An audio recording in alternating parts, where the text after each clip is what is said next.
Hello guys, GS centre में आपका स्वागत है। आज मैं आपके लिए लेके आई हूँ हिस्ट्री का मेन टॉपिक। हम हिस्ट्री को 3 पार्ट्स में पढ़ते हैं: प्राचीन, मध्य और आधुनिक। प्राचीन इतिहास में हम हिंदू शासन के बारे में पढ़ते हैं। मध्य को हम 2 पार्ट्स में पढ़ते हैं: दिल्ली सल्तनत और मुग़ल साम्राज्य। आधुनिक काल को हम देश के गुलामी से लेकर देश की आज़ादी तक की हिस्ट्री को मॉडर्न हिस्ट्री कहते हैं। तो अभी हम एशियंट हिस्ट्री का मेन टॉपिक सिंधु सभ्यता स्टार्ट करते हैं। तो आइए गाइस, पहले जान लेते हैं कि सिंधु घाटी सभ्यता को सिंधु घाटी सभ्यता क्यों कहा जाता है। सिंधु घाटी सभ्यता को सिंधु सभ्यता इसलिए कहा जाता है क्योंकि इस सभ्यता के मोस्टली स्थल सिंधु नदी के किनारे पाए गए हैं, जिसके कारण से इसका नाम सिंधु सभ्यता कहा जाता है। साथ ही से हड़प्पा सभ्यता इसलिए कहा जाता है क्योंकि इस सभ्यता का सबसे पहले नगर हड़प्पा पाया गया था, जिसके कारण इस सभ्यता को हड़प्पा सभ्यता भी कहा जाता है। साथ ही एक अन्य नाम इसको सिंधु सरस्वती सभ्यता भी कहा जाता है, लेकिन इसका सबसे लोकप्रिय नाम है सिंधु सभ्यता। हड़प्पा सभ्यता का टाइम पीरियड है 2350 से 1750 ईसी। तो पहला क्वेश्चन है हमारा, हड़प्पा सभ्यता के सर्वाधिक मान्यता प्राप्त काल है 2500 ईसा पूर्व से 7500 ईसा पूर्व। सर्वाधिक मान्यता प्राप्त काल का इस मतलब ये है कि सभी बहुत से मत है इस काल के लिए। किसी ने 3250 से 2750, मार्टिमर व्हीलर ने 2800 से 2520 ही बोला, और फिर अर्नेस्ट हैके ने 2500 से 1500 मिले। लेकिन इसको हम कार्बन डेटिंग विधि के द्वारा इस सभ्यता का काल निर्धारित किया है। तो इसका सभ्यता का प्रमुख सर्वमान्य मत है 2500 से 1750 ईसा पूर्व। कार्बन डेटिंग विधि द्वारा इसका काल निर्धारण किया गया। सिंधु घाटी सभ्यता में घोड़े के अवशेष कहाँ मिले? सुतकोटा। सिंधु घाटी स्थल कालीबंगन किस प्रदेश में? राजस्थान। किस पदार्थ का उपयोग हड़प्पा काल की मुद्राओं के निर्माण में मुख्य रूप से किया गया? सेलखेड़ी। हड़प्पा सभ्यता किस युग की थी? कांस्य युग। सिंधु घाटी सभ्यता के लोगों का मुख्य व्यवसाय क्या था? व्यापार। हड़प्पा सभ्यता के निवासी थे शहरी। इनका रहन सहन लाइफस्टाइल शहर था, इस कारण से सभ्यता को शहरी नगरीय सभ्यता भी कहा जाता है। सिंधु सभ्यता के घर बनाए जाते हैं ईंट से। हड़प्पावासी किस वस्तु के उत्पादन में सर्वप्रथम थे? कपास। हड़प्पा सभ्यता का सर्वप्रथम खोजकर्ता कौन था? दयाराम साहनी ने 1921 में दयाराम साहनी ने रावी नदी के तट पर हड़प्पा की खोज की थी। इस चीज़ के सर्वप्रथम खोजकर्ता कौन है? दयाराम साहनी ने। और किसकी अध्यक्षता में इन्होंने खोज की थी? जॉन मार्शल, जो पुरातत्व विभाग के प्रमुख थे। सिंधु सभ्यता के पत्तन नगर कौन से हैं? लोथल। तो सिंधु सभ्यता के 2 मुख्य पत्तन नगर थे, लोथल और सुतकोटा। पैमानों की खोज ने यह सिद्ध कर लिया कि सिंधु घाटी के लोग मापतौल और तौल से परिचित थे। यह खोज कहाँ हुई? लोथल में। मोहनजोदड़ो को किस एक अन्य नाम से जाता है? मोहनजोदड़ो को सिंधी भाषा में अर्थ है मृतकों का टीला, इसलिए मोहनजोदड़ो को मृतकों का टीला भी कहा जाता है। हड़प्पा सभ्यता का प्रचलित नाम? सिंधु घाटी सभ्यता। कपास का उत्पादन सर्वप्रथम सिंधु क्षेत्र में हुआ, जिसे ग्रीक या यूनान के लोगों ने किस नाम से पुकारा है? सिंडन। सिंधु घाटी सभ्यता जानी जाती है अपने नगर नियोजन के लिए। इस काल में नगर नियोजन इतने चरम उस पे था कि ये इतनी इस काल की सबसे प्रमुख विशेषता थी अपना नगर नियोजन, और इस काल की और साथ ही इनकी उन्नत जल व्यवस्था। भारत में खोजा गया सबसे पुराना शहर था हड़प्पा। भारत में चांदी की उपलब्धता के प्राचीनतम साक्ष्य मिले हड़प्पा संस्कृति में। हड़प्पा में एक उन्नत जल प्रणाली का पता चलता है धौलावीरा में। हड़प्पा सभ्यता की खोज किस वर्ष हुई? 1921 में। हड़प्पा सभ्यता की खोज 1921 में हुई दयाराम साहनी के द्वारा।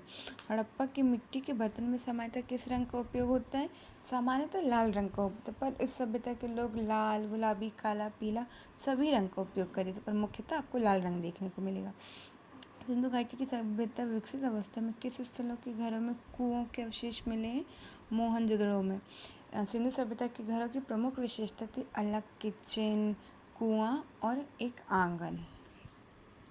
सिंधु घाटी सभ्यता की खोज निकालने में जिन 2 भारतीयों का नाम जोड़ा है, दयाराम साहनी और राखलदास बनर्जी ने। दयाराम साहनी ने 1921 में हड़प्पा की खोज की और 1922 में राखलदास बनर्जी ने मोहनजोदड़ो की खोज की।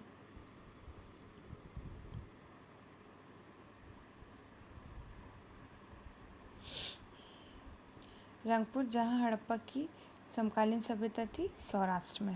रंगपुर कहाँ स्थित है? सौराष्ट्र में। हड़प्पा एवं मोहनजोदड़ो की पुरातत्व खुदाई के प्रभारी थे सर जॉन मॉर्सल, जिनकी अध्यक्षता में एक खोज हुई थी। किस वस्तु की आकृति जो मोहर पर मिली है, जिससे ज्ञात होता है कि सिंधु घाटी एवं मेसोपोटामिया की सभ्यता के मध्य व्यापारिक संबंध थे? बैल। तो यहाँ पे एक वर्ड यूज होता है मेसोपोटामिया की सभ्यता। तो मेसोपोटामिया की सभ्यता को सुमेरियन सभ्यता भी कहा जाता है या इराक की सभ्यता भी कहा जाता है। तो उस टाइम ये इतनी विकसित अवस्था में, क्योंकि मेसोपोटामिया की सभ्यता से इनका व्यापार होता था, व्यापार इस कदर इनका उन्नत था। हड़प्पा के लोगों की सामाजिक पद्धति कैसी थी? उचित समतावादी। हड़प्पा सभ्यता के अंतर्गत हल से जोते गए खेत का साक्ष्य कहाँ से मिला है? कालीबंगा से।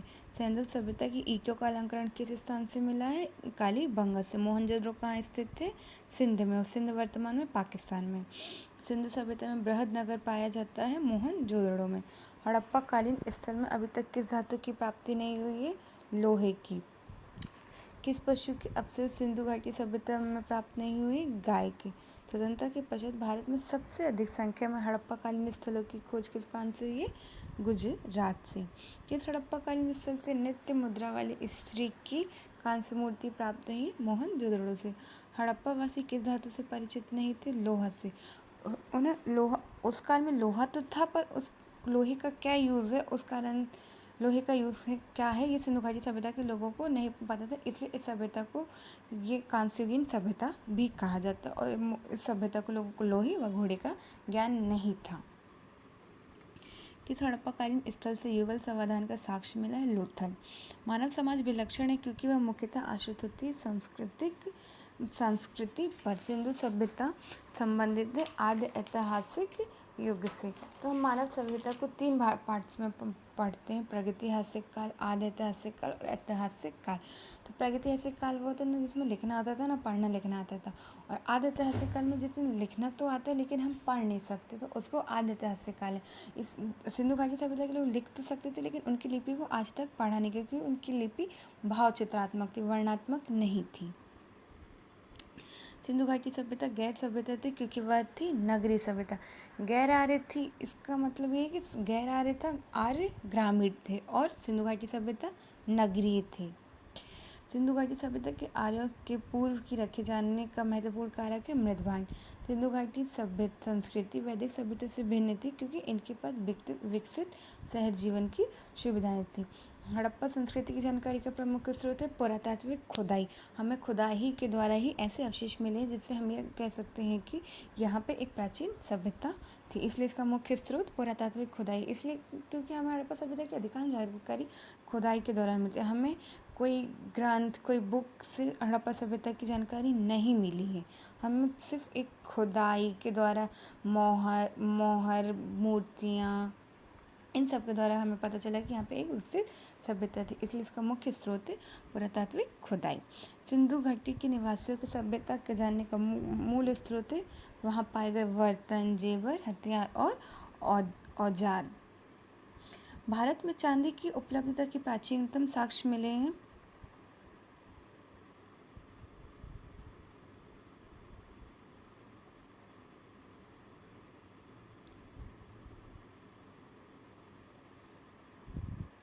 प्राचीनतम साक्ष्य मिले हड़प्पा संस्कृति में।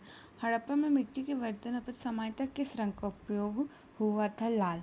मूर्ति पूजा का आरंभ कब से माना जाता है? पूर्व। विशाल स्नाननगर किस पुरातत्व स्थल से पाया गया? मोहनजोदड़ो से। इतना बड़ा विशाल माना गया है कि इसे विश्व की आश्चर्यजनक स्थापत्य भी कहा जाता है, ये इतना बड़ा है। हड़प्पा सभ्यता स्थल स्थित है लोथल। लोथल स्थित है गुजरात में, भोगवा नदी के किनारे, अहमदाबाद में। धौलावीरा किस राज्य में स्थित है? गुजरात में। कौन सा हड़प्पी नगर 3 भागों में विभक्त था? धौलावीरा। सिंधु घाटी सभ्यता के पतन के बारे में बहुत से मत हैं। कोई कहता है कि उसका प्राकृतिक दशाओं के कारण पतन हुआ है, कोई कहता है बाढ़ आ जाए, तो कोई सिंधु नदी में बांध के टूटने से। पर मोस्टली सिंधु सभ्यता के विनाश का कारण बाढ़ माना जाता है, कि बाढ़ आई होगी जिससे संस्कृति का विनाश हुआ होगा।